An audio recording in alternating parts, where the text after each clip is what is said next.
মুর্শিদাবাদের হিংসার পেছনে স্লিপার সেল রয়েছে এবং স্লিপার সেলগুলোকে দীর্ঘদিন ধরে যখন বলা হয়েছিল বাংলার নির্দিষ্ট সংখ্যক শহুরে দর্শক তারা হয়তো মনে করেছে যে না এটা গাল গল্প, কিন্তু এই মুহূর্তে গোয়েন্দাদের নজরে এবিটি অর্থাৎ আনসারুল্লাহ বাংলা, আইসিস। আপনাদের হয়তো মনে হবে যে আইসিস চলে এলো মুর্শিদাবাদে, কি কাণ্ড। কিন্তু বাস্তবটা এই মুহূর্তে গোয়েন্দারা তাদের গুরু কপালে উঠে গেছে এটা ভেবে যে আইসিস, লস্করে তয়বা বা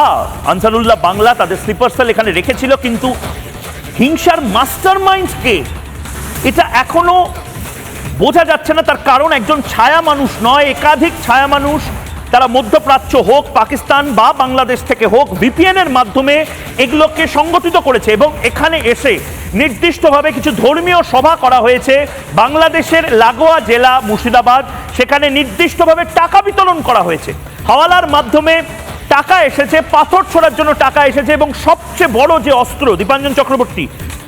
এবার সবচেয়ে বড় যে অস্ত্র ব্যবহার করা হয়েছে, যেটা আপনিও বারবার বলেন যে AK-47 নয়, গ্রেনেড নয়, নিউক্লিয়ার বোম নয়, মানব বোমা নয়, গুজব। এক, গুজব, এবং দুই, ভেতর থেকে খোকলা করে দেওয়া।